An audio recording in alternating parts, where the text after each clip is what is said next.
ఈరోజు ఈ కార్యక్రమాన్ని స్పాన్సర్ చేసిన వారు బాబు అక్షయ్ యొక్క పుట్టుదిన సందర్భంగా తన యొక్క తండ్రి ఈ బాబు గారు ఈ కార్యక్రమాన్ని స్పాన్సర్ చేశారు. ఈరోజు కార్యక్రమాన్ని చూచి అనేకులు రక్షింపబడతారు, బాధలలో ఉన్నవారు ఆదరించబడతారు. దానికి కారణం మీరే. కాబట్టి ప్రభు మిమ్మలను నిండారుగా దీవించును కాక. Praise the Lord. దేవుని నామానికి స్తోత్రం. ఎలా ఉన్నారు? బాగున్నారా? తమ్ముడు చెల్లెమ్మ ఎలా ఉన్నారు? తల్లిదండ్రులని గౌరవిస్తున్నారా?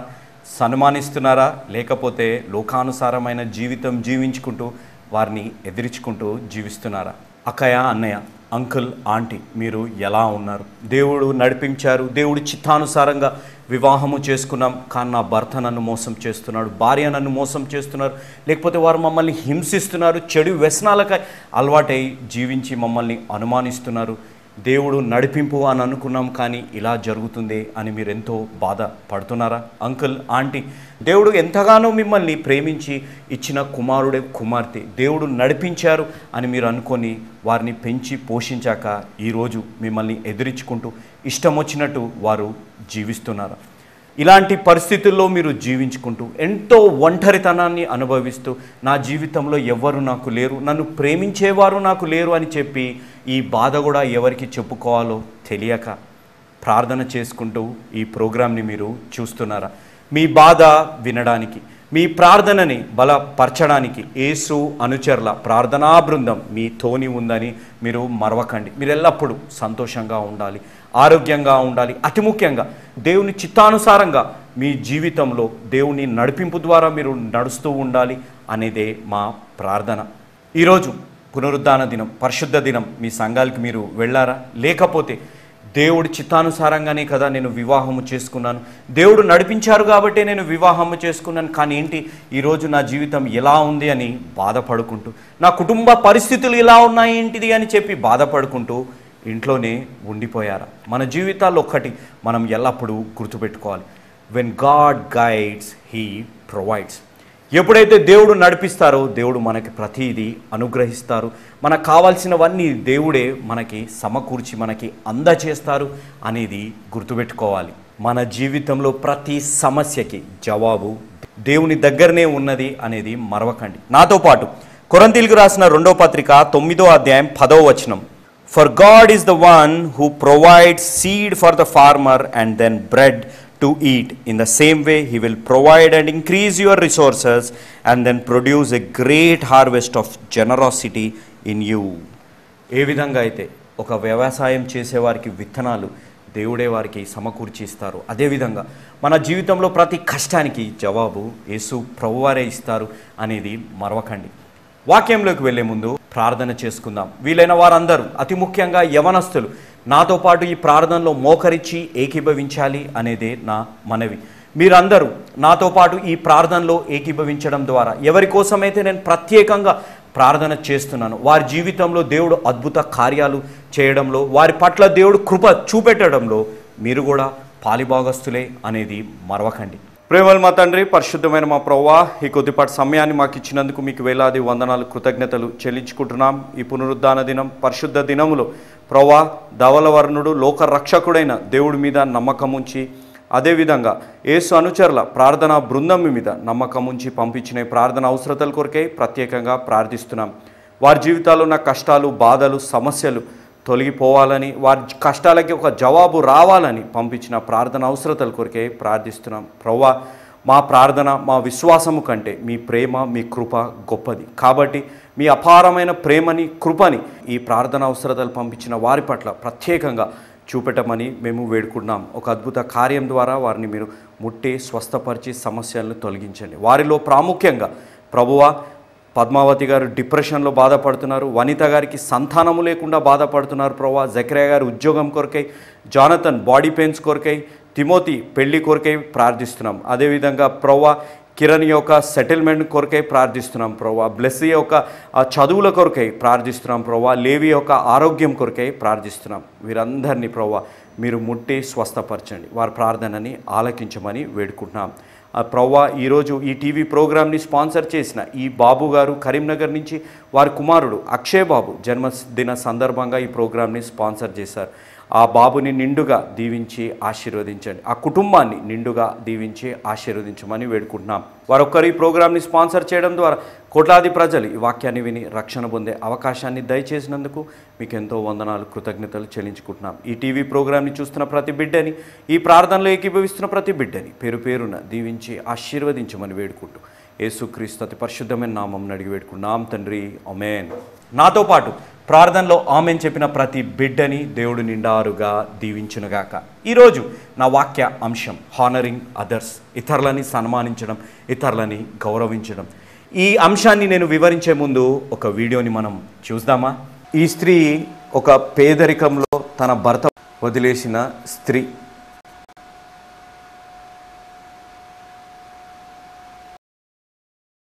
ఇతని పేరు కిట్టి, తల్లిదండ్రులు వదిలేసి అనాథ. ఇతని పేరు మ్యాక్, అనారోగ్యం పోలియోతోని బాధపడుతున్న వ్యక్తి. ఇతను ఆర్థిక ఇబ్బందుల ద్వారా దొంగతనాలు చేస్తున్న అబ్బాయి. వీళ్ళందరికీ ఒకటే తల్లి, అదే ఆ పేద స్త్రీ. ఎందుకు అంటే తన జీవితంలో ఇతరులని గౌరవించడం, సన్మానించడం వల్ల ఇతరుల జీవితంలో ఒక విలువ వస్తుందని తనకి తెలుసు. కాబట్టి వీరందరినీ చేరదీసి ప్రేమ, ఆప్యాయతలు అనేవి వారికి తెలియజేసి ఇతరుల జీవితానికి విలువ వారిని సన్మానించడం ద్వారా తీసుకొని వచ్చిన స్త్రీ. ఒకానొక రోజు తనకి క్యాన్సర్ ఉంది, ఇంకా 2 సంవత్సరాలు తను బ్రతుకుతుంది అని డాక్టర్లు చెప్పారు. చెప్పినప్పటికీ తను ఎంతో సంతోషంగా ఈ 2 సంవత్సరాల్లో నేను ఎన్నో చేయగలుగుతాను అని చెప్పి ఆ 3 పిల్లల్ని తన దగ్గర పెట్టుకొని వారి జీవితానికి ఒక గౌరవం వచ్చేటట్టు వారిని తీర్చిదిద్దింది. ఆ పిల్లలకి తను చెప్పిందల్లా ఒకటే, మన జీవితంలో ఎంత డబ్బు సంపాదించాం, ఎంత సంతోషంగా ఉన్నాం, ఎంత కాలము మనం బ్రతికాము అనేది ప్రాముఖ్యం కాదు. ఇతర మనుషుని ఏ విధంగా గౌరవిస్తున్నాం, సన్మానిస్తున్నాం, ఎలా విలువ ఇస్తున్నాము అనేదే తాను వారికి నేర్పించింది. కాబట్టి మన జీవితానికి ఒక విలువ రావాలి అంటే ఇతర మనిషిని మనము గౌరవించాలి, సన్మానించాలి. అప్పుడే మనల్ని కూడా ఇతరులు గౌరవిస్తారు, సన్మానిస్తారు. అతి ముఖ్యంగా మన జీవితం ద్వారా దేవునికి గౌరవము, సన్మానము కలుగుతుంది. దేవుని నామానికి స్తోత్రం. వీడియోని చూశారు కదా, ఒక పేద స్త్రీ, భర్త వదిలేసిన స్త్రీ తన జీవితంలో ఇతరులకు విలువ ఇస్తే ఏ విధంగా ఉంటుందో తనకి తెలుసు. అందుకే ఎవరైతే తల్లిదండ్రులు వదిలేసిన వారు, లేకపోతే అనారోగ్యంతో బాధపడుతున్న వారు, ఆర్థిక ఇబ్బందులతో బాధపడుతూ దొంగతనాలు చేస్తున్న ఆ చిన్న పిల్లలని తల్లి యొక్క ప్రేమతోని వారిని గౌరవించి సన్మానించి ప్రేమ ఆప్యాయతలతోని వారందరినీ చూసుకుంటుంది. ఎలాంటి పరిస్థితుల్లో చూసుకుంటుంది? ఎప్పుడైతే డాక్టర్స్ తనకి క్యాన్సర్ ఉందని చెప్పారు, ఇంకా నువ్వు 2 సంవత్సరాలు నువ్వు బ్రతుకుతావు అని వారికి చెప్పినప్పుడు ఆ 2 సంవత్సరాలు నాకు చాలు అని చెప్పి ఎంతో సంతోషంగా గంతులేసింది. ఎందుకంటే ఆ 2 సంవత్సరాల్లో నేను ఎంతో చెయ్యొచ్చు అని చెప్పి. ఆ స్త్రీ ఏ పిల్లలనైతే తల్లి ప్రేమతోని సన్మానించి గౌరవిస్తుందో వారికి నేర్పించింది ఒకటే, మన జీవితంలో ఎంత డబ్బు మనం సంపాదించాము, ఎంత ఆనందంగా మనం ఉన్నాం, లేకపోతే ఎంత కాలము మనం బ్రతకాము అనేది ప్రాముఖ్యము కాదు. ఇతరుల మనుషుల్ని ప్రేమించడం, ఇతర మనుషుల్ని గౌరవించడం, సన్మానించడం, దాంట్లోనే మన జీవితంలో మనం ఎంత గొప్పవారంగా, ఎంత మంచిగా, ఎంత విశ్వాసవంతులుగా మనము జీవిస్తున్నామో అనేది తేలిపోతుంది. ఎప్పుడైతే ఇతరులకి మనం విలువ ఇస్తామో, గౌరవిస్తామో, సన్మానిస్తామో మనకి కూడా ఆ గౌరవము, విలువ కలుగుతుందనేదే ఆ పిల్లలకి కూడా నేర్పించింది. క్యాన్సర్ వచ్చింది, 2 సంవత్సరాలు నేను బ్రతుకుతాను అని తెలిసిన ఇతర మనుషుల పట్ల ప్రేమ, ఆప్యాయతలతోని వారిని గౌరవించి సన్మానించుకుంటూ తను జీవిస్తూ వచ్చింది. యేసు ప్రభువారు ఎవరిని ఎంచుకోవాలి, ఎవరి యందు విశ్వాసంగా, నమ్మకంగా ఉండాలి, ఎవరిని మన జీవితాల్లో అత్యున్నతమైన స్థానంలో పెట్టి గౌరవించాలో యేసు ప్రభువారు ఆ నిర్ణయాన్ని మనకే వదిలేశారు. అవును, దేవుని వాక్యాన్ని గౌరవిస్తున్నామా? దేవుడిచ్చిన వాగ్దానాన్ని పట్ల గౌరవిస్తున్నామా? దేవుడు అతి పరిశుద్ధంగా ఇచ్చిన ఈ వాక్యము, జీవాహారమైన ఈ వాక్యాన్ని మనం గౌరవిస్తున్నామా, సన్మానిస్తున్నామా అనేది ఆలోచించాలి. దేవుడు మాత్రం మనల్ని ప్రేమించి, మనల్ని గౌరవించి ఈ లోకంలో ఒక సన్మానము కలిగిన జీవితాన్ని జీవించాలని కదా ఆయన పరిశుద్ధ రక్తాన్ని త్యాగం చేశారు. ఆయన ప్రాణాన్ని త్యాగం చేసి పునరుద్ధానుడైన దేవుడు మన కోసం ఎదురు చూస్తున్నారు కదా. కానీ మనము ఎలాంటి జీవితాన్ని జీవిస్తున్నాము అనేది ఆలోచించాలి. మనము రోమీలకు రాసిన పత్రిక 12వ అధ్యాయం 10వ వచనాన్ని ధ్యానిస్తున్నాం. దాంట్లో ప్రాముఖ్యంగా ఉన్న మాట, when we honour someone, honour will go before us as a guide. ఎప్పుడైతే మనం ఇతరులని సన్మానిస్తామో, ఏ మనిషి దగ్గర నుంచి అయితే మనం ప్రేమ ఆప్యాయతలను మనము ఆశిస్తామో, మన సన్మానము మనం గౌరవించడం పట్ల ఆ ప్రేమ ఆప్యాయతలు ఆ మనిషిలోంచి బయటకి వస్తాయి. ఒక గైడ్ వలె ఆ మనిషిలో ఉన్న మంచితనము, గొప్పతనము, అద్భుతంగా అందమైన హృదయము, ఆ గౌరవము, సన్మానము మనకి చూపెడుతుంది అనేది మర్చిపోకూడదు. హానర్, గౌరవం, సన్మానం అంటే ఇతరులకి మర్యాదించడం, ఇతరులని గౌరవించడం, ఇతరులని సన్మానించడం, ఒక అత్యున్నతమైన స్థానంలో వారిని ఉంచడం.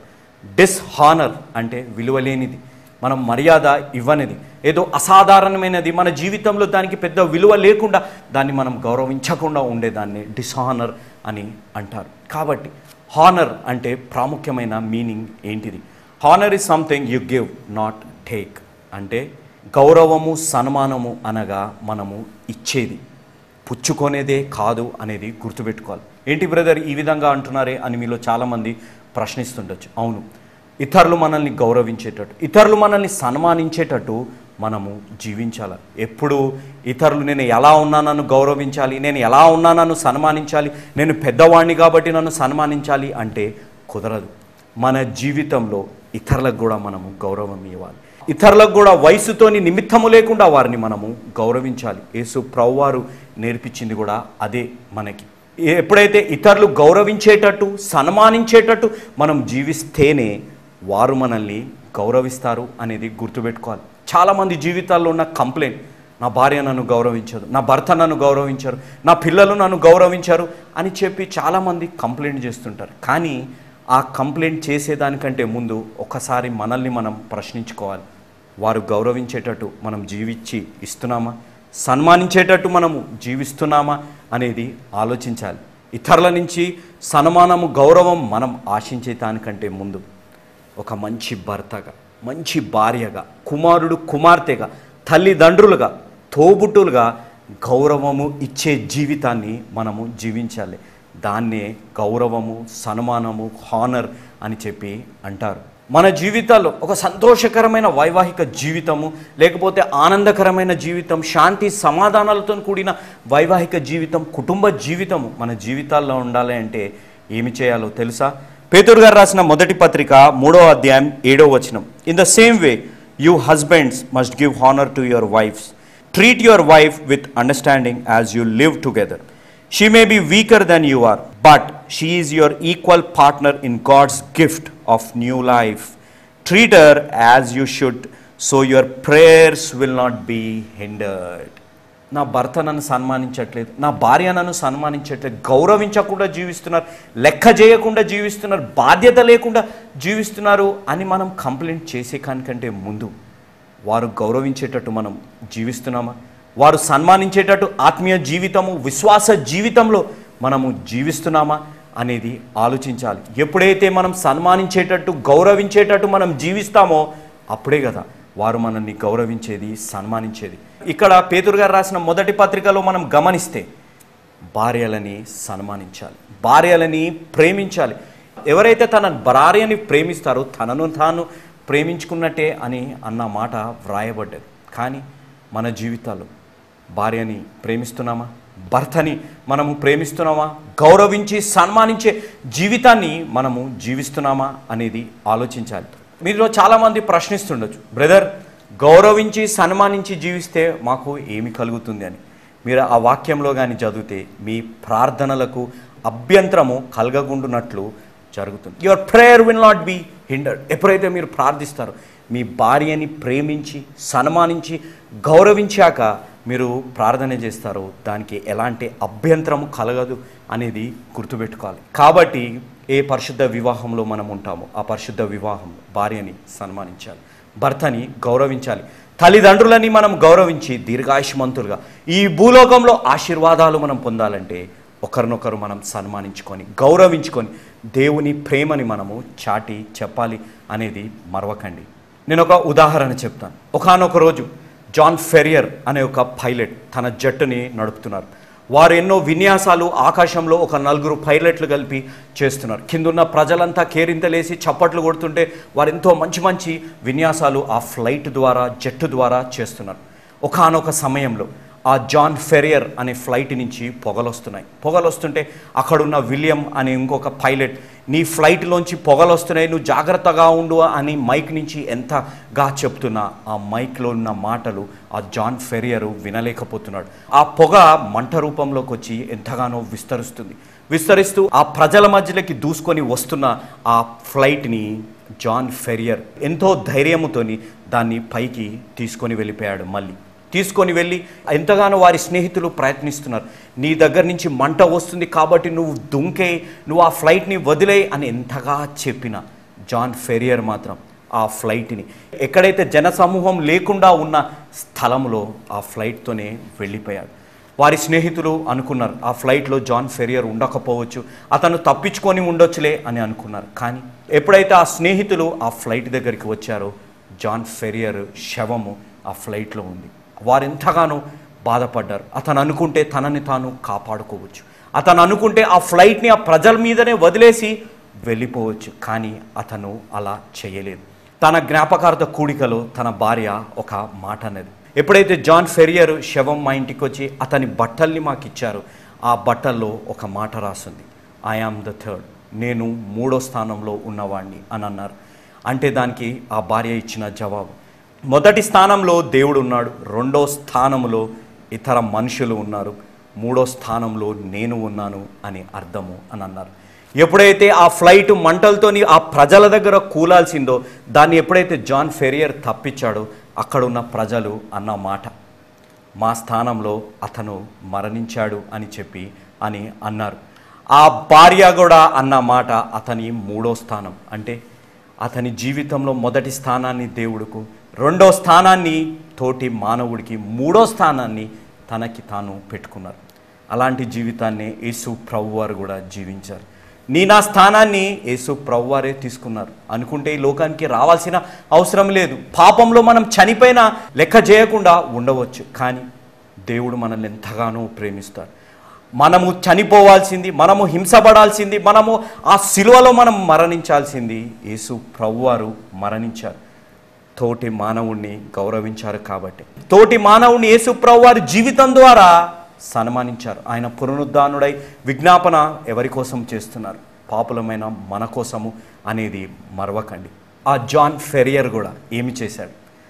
తనల్ని సన్మానించేటట్టు, తనల్ని గౌరవించేటట్టు జీవించి మరణించారు. అందుకే ఈరోజు ప్రతి మానవుడు అతన్ని ఎంతగానో గౌరవించి సన్మానించి ఈరోజు వరకు అతనిని మర్చిపోలేదు.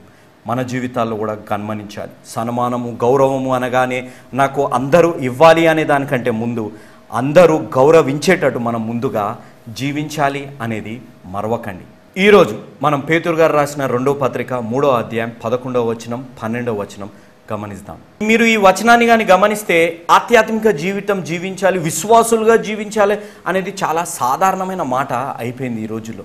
ఎవరైనా బైబిల్ చదివితే, వాక్యాన్ని చదివితే, లేకపోతే మోకరించి ప్రార్థన చేస్తే, సంఘానికి రెగ్యులర్గా వెళ్తే వారు ఎంతో ఆత్మీయులండి, ఎంతో విశ్వాసులండి, సంఘానికి రెగ్యులర్గా వెళ్తున్నారు, ప్రొద్దునే లేగానే బైబిల్ చదువుతున్నారు అని అంటుంటారు. కానీ ఆధ్యాత్మిక జీవితము మనము చదవడంలో లేకపోతే సంఘంకు వెళ్ళడంలోనే కాదు, ఆధ్యాత్మికంగా జీవించడంలో ఉంది అనేది గుర్తుపెట్టుకోవాలి. అందుకే వాక్యం చదవడం, ప్రార్థన చేయడం, సంఘానికి వెళ్ళడం, ఆధ్యాత్మికమైన మనుషుల అని అనిపించుకోవడం చాలా సులువైన మాట ఈరోజు. కానీ తోటి మానవుణ్ణి ప్రేమించడం, తోటి మానవుణ్ణి సన్మానించడం, మనల్ని బాధ పెట్టిన వారిని క్షమించి వారిని గౌరవించాలి అనంటే ఎంతో కష్టమైన పని, అవునా?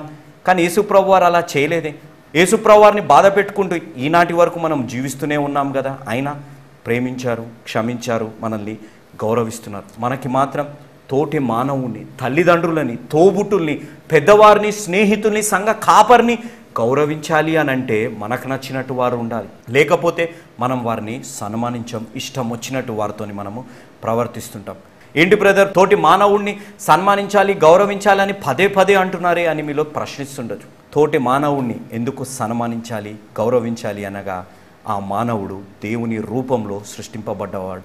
ఆ మానవుని శరీరంలో ఉన్న ఊపిరి ఎవరిది?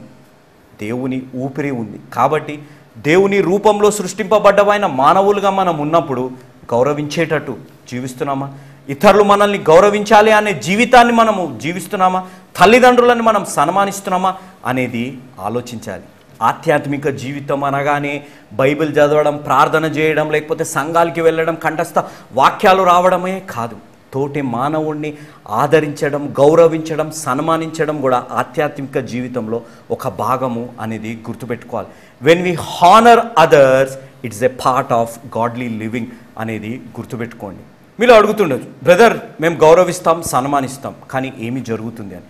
ఎప్పుడైతే మనం గౌరవిస్తామో, సన్మానిస్తామో దేవుని తీర్పు అతి త్వరగా వస్తుంది. అంటే it speeds up God's judgement when we honour others and when we live according to the word of God. ఎప్పుడైతే మనం ఆధ్యాత్మిక జీవితంలో దేవుని వాక్యానికి అనుగుణంగా జీవిస్తామో దేవుని తీర్పు అతి సమీపంగా మనం తీసుకొని వస్తాం అనేది గుర్తుపెట్టుకోవాలి. ఇక్కడ పేతురు గారు రాసిన పత్రికలో మనం గమనిస్తే ఇంగ్లీష్లో ఉన్న మాట హరీయింగ్ అని ఉంది, తెలుగులో ఆసక్తి ఉన్నది. హరీయింగ్ అంటే త్వరగా మీరు ఆత్మీయ జీవితాన్ని జీవించండి, దేవుని వాక్యానికి అనుగుణంగా జీవించండి త్వరగా. ఎందుకు? దేవుని తీర్పు త్వరగా రావడంలో పేతురు గారు ఈ పత్రికలో నేర్పించేది, we have a part to play in the timing of God's decision.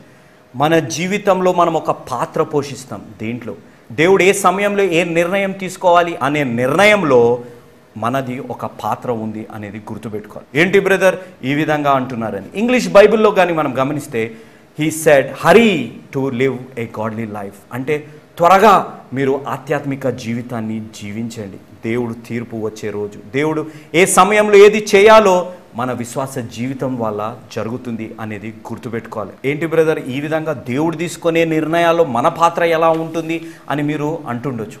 మనం కానీ ఇశ్రాయేల్ దేశస్తులని గమనిస్తే, ఇశ్రాయేల్ దేశస్తులు ఐగుప్తు దేశం నుంచి ఎక్కడికి బయలుదేరారు?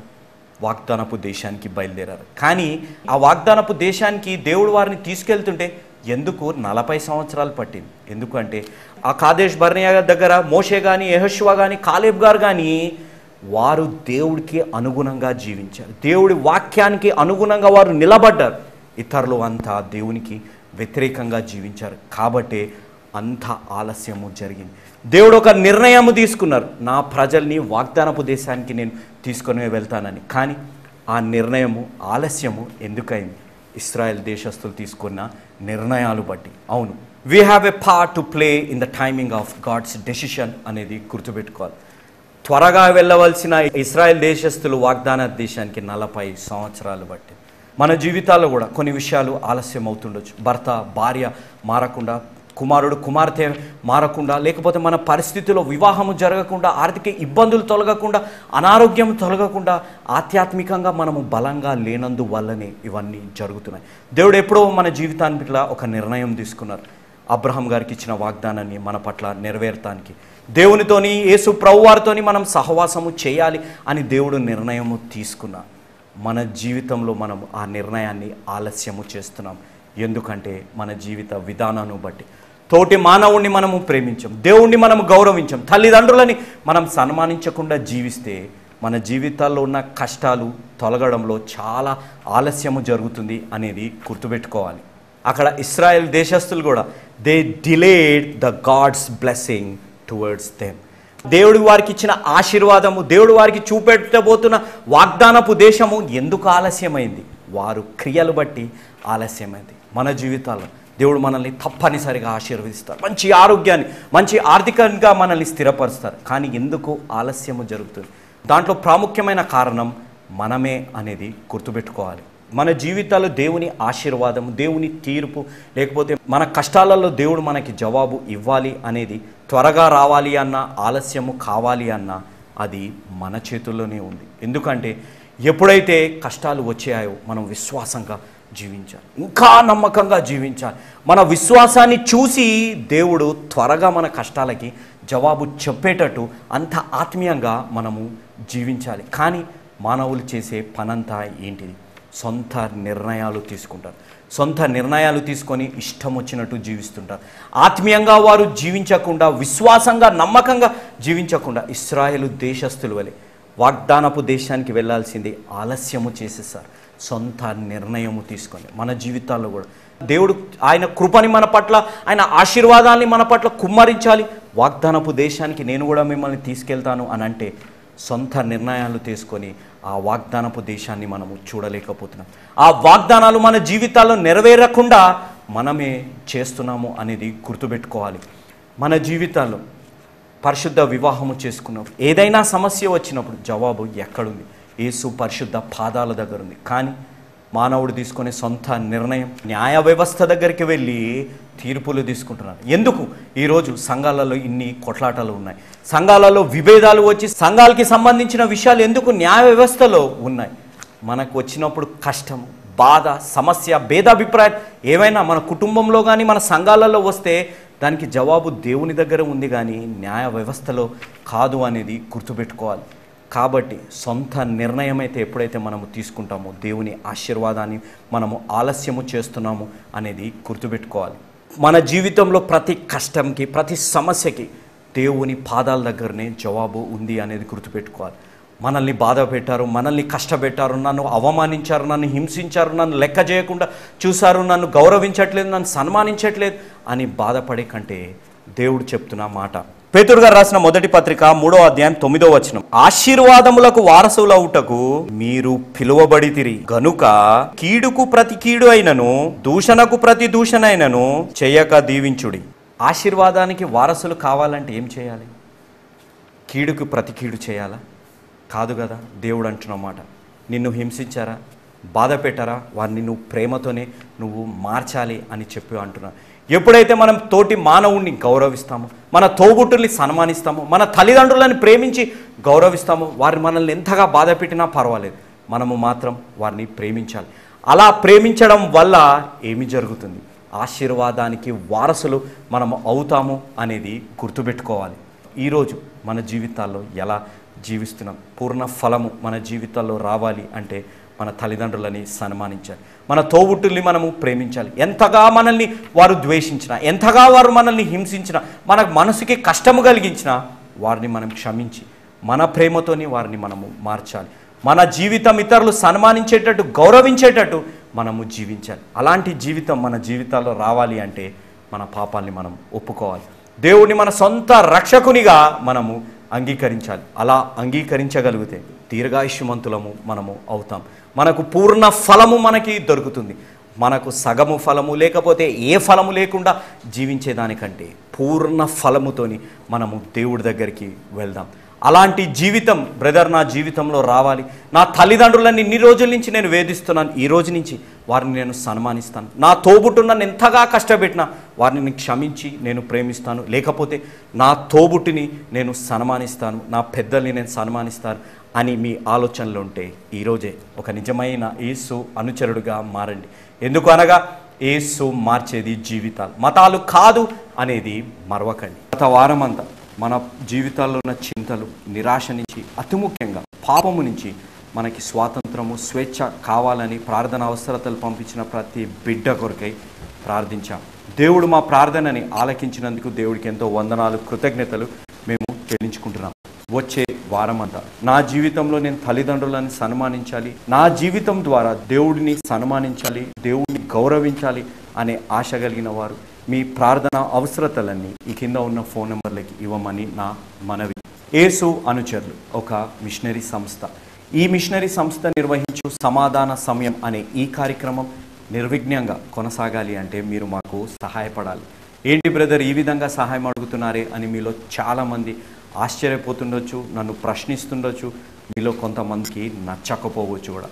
మీరొక్కరు ఈ ప్రోగ్రాంకి స్పాన్సర్ చేయడం ద్వారా కోట్లాది ప్రజలు ఈ వాక్యాన్ని విని రక్షణ పొందే అవకాశం ఉంది. అతి ముఖ్యంగా వారి జీవితాలు తల్లిదండ్రులని, భార్యని సన్మానించే అవకాశం ఉంది. కాబట్టి ఈ అవకాశాన్ని మీరు సద్వినియోగం చేసుకోమని యవనస్తుడైన నన్ను, అతి ముఖ్యంగా మిషనరీ సంస్థ అయిన ఈ యేసు అనుచరుల సంస్థని మీరు ప్రోత్సహించమని నా మనవి.